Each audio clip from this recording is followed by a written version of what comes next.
نحمده ونصلي على رسوله الكريم اما بعد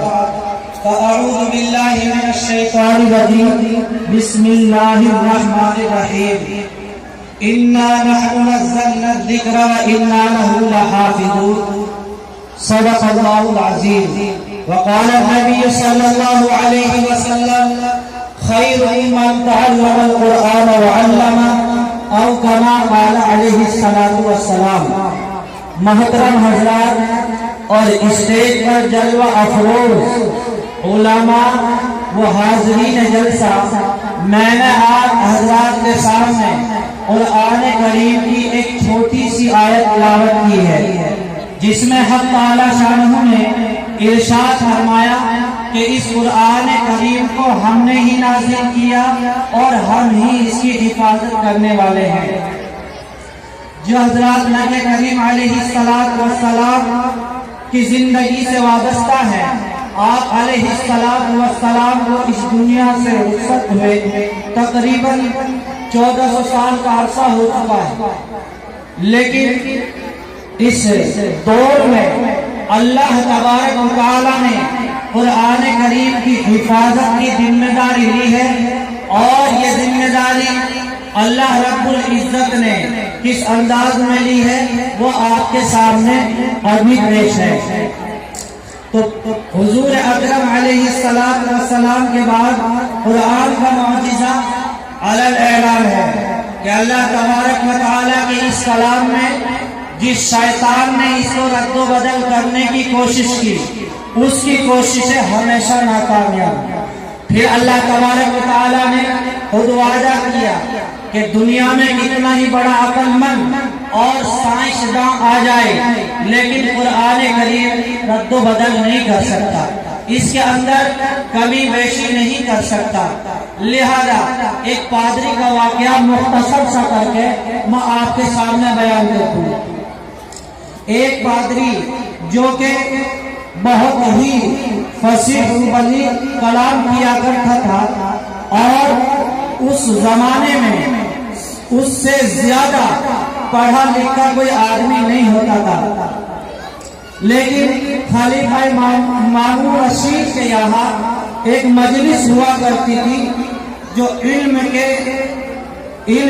بڑے دانش مند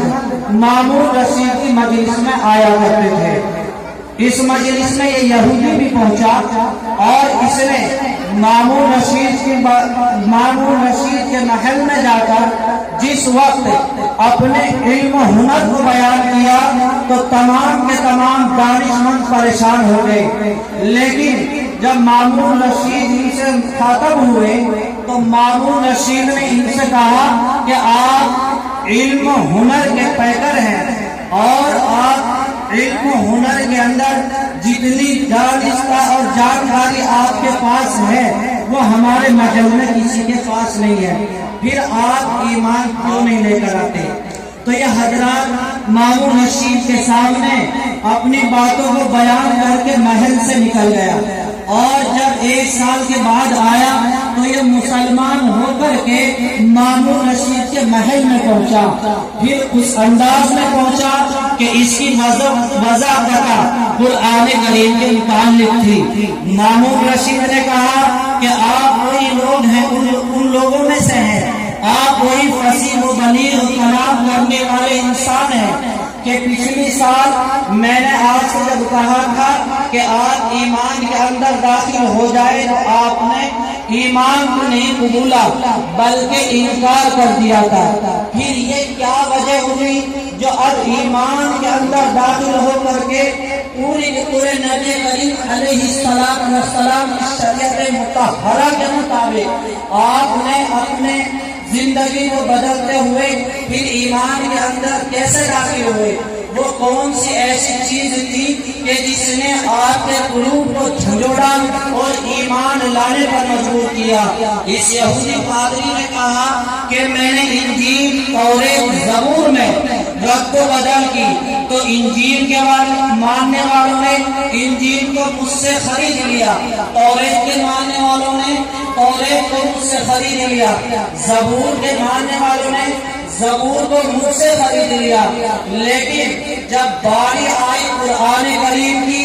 اللہ کی کتاب کی، تو میں نے اس میں رد و بدل کی، اور یہ رد و بدل کر کے جب میں لوگوں کے درمیان میں اس کو فروخت کرنے کے لیے لے گیا تو اس کو خریدنے سے انکار کر دیا۔ تو میں اب سمجھا کہ حق جل شانہ کی یہی اصل کتاب ہے کہ عام لوگ بھی اس کی رد و بدل کو جانتے ہیں۔ تو بہرحال مجھے قرآن کریم نے جھلڑا، اور میں نے قرآن کریم کو اپنے دل سے چوما، اور قرآن کریم سے میں نے محبت کی، تو پھر میں نے ایمان کو بھی قبول کر لیا۔ بہرحال حضرات گرامی، یہ ایک یہودی کا واقعہ، لیکن آج کے زمانے میں بھی عام و خاص قرآن کریم کو سمجھتے ہیں، لیکن اس کے اندر کے جو قواعد قانون ہیں اس کو علماء ہی سمجھ سکتے ہیں۔ حضرات گرامی، میں آپ حضرات کے سامنے جامعہ ہاذا کے سالانہ اجلاس جو آپ کے سامنے ہو رہا ہے، اس 85واں سالانہ اجلاس عام ہے۔ 85واں سالانہ اجلاس عام ہے جو اپنی منزلوں کو طے کر رہا ہے، آخری لمحات میں مجلس ہے، لیکن اس ادارے کو اور اس پودے کو لگانے والا ایک ایسا بندہ اللہ نے منتخب کیا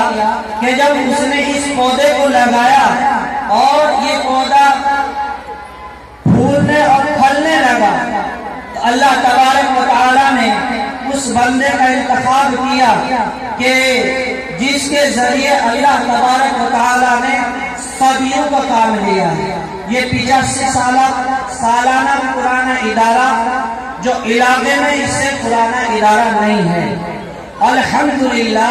یہ حافظ افسر علی رحمت اللہ علیہ کی دین ہے۔ اور اس زمانے میں جب لوگ قرآن کریم اور نماز سے بالکل غافل تھے، شرک و بدعت میں بری طریقے سے ملوث تھے، تو حضرت الحاج حافظ افسر علی نور اللہ مرقدہ نے باغ و والی سے علم دین حاصل کر کے ہررا میں جب تشریف لائے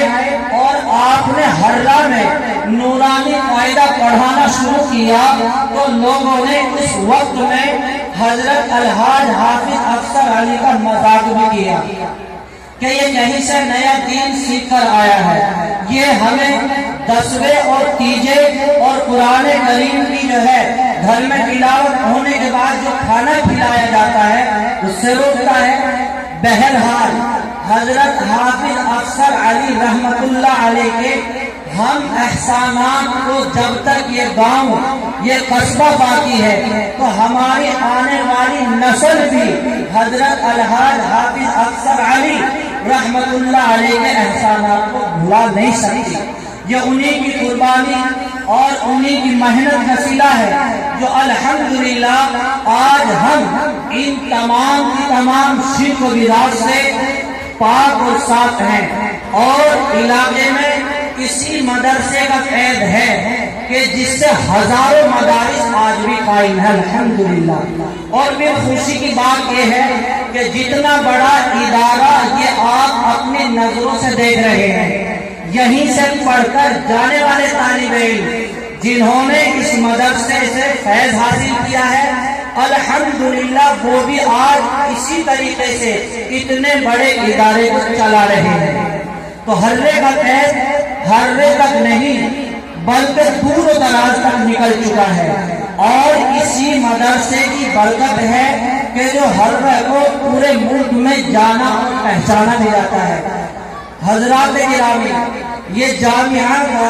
85واں سالانہ اجلاس عام ہے جو اپنے آخری لمحات کو پہنچ رہا ہے، آخری نشست بالکل ہے۔ تو لہذا جامعہ ہاذا کا اس وقت میں آپ کے سامنے اجمالی خط پیش کر رہا ہوں۔ از رمضان 1439 تا شعبان 1440 12 مہینوں کل آمد ماہ سالانہ جلسہ وہ رمضان وہ عید الفطر عید الاضحیٰ اور دیگر متفرق اوقات میں مدرسہ ہادہ کو جو آمد ہوئی اس کی کل مقدار 23,51,057 روپے ہے. 23,51,057 روپے ہیں. عملہ مدرسین اور دیگر کارکنان مدرسہ ہادہ کی ایک سال کی تنخواہوں میں جو رقم صرف ہوئی اس کی کل مقدار 15,44,068 روپے ہوتی ہے.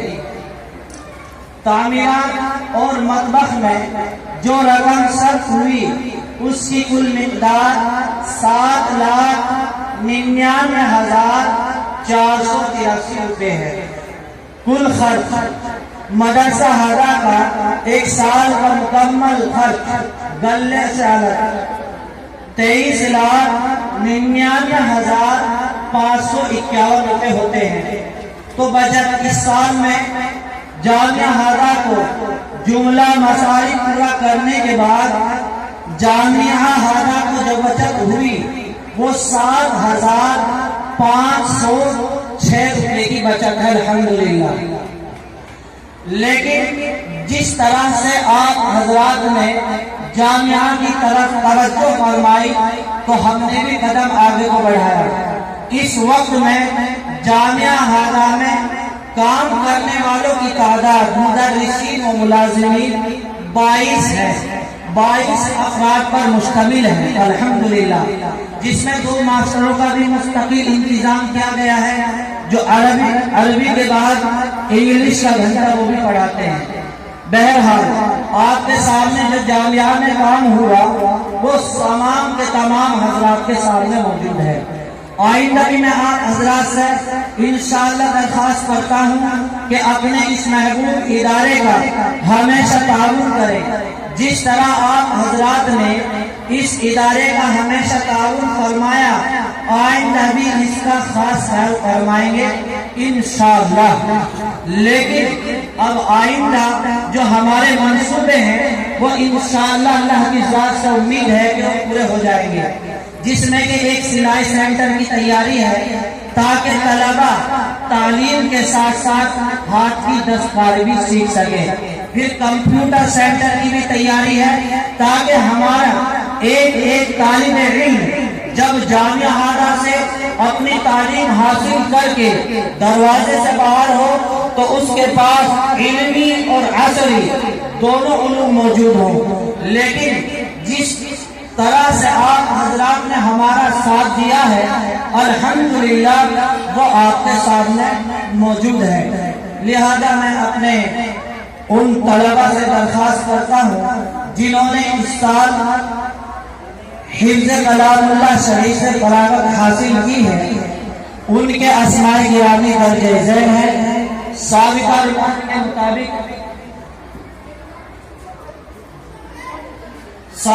روایت کے مطابق علماء کرام کے دست مبارک سے ان کے سر پر دستار باندھی جائے گی. حفاظ کرام کی جو تعداد ہے اس وقت میں الحمدللہ 16 ہے اور ان میں سے 2-3 طالب علم تو بالکل اتنے چھوٹے ہیں کہ جنہوں نے حضرت مفتی صاحب رحمت اللہ علیہ کی یاد دلائی. جب ان کے استاد نے میرے پاس نام بھیجے تو مجھے یقین نہیں ہوا حقیقت میں کہ اتنے سے بچے نے قرآن کریم کیسے مکمل کیا. وہ نقشہ آپ کے سامنے ہے. میں نے خود قرآن کریم کا کئی جگہ سے ان کو پڑھایا اور سنا تو ماشاءاللہ بالکل ازبر قرآن کریم یاد ہے. اور ہمارے جامعہ میں قرآن کریم سے مکمل کرنے کے بعد یعنی حافظ ہونے کے بعد ان سے قرآن کریم سنا جاتا ہے، ان کے بعد ان کے دستار بندی کی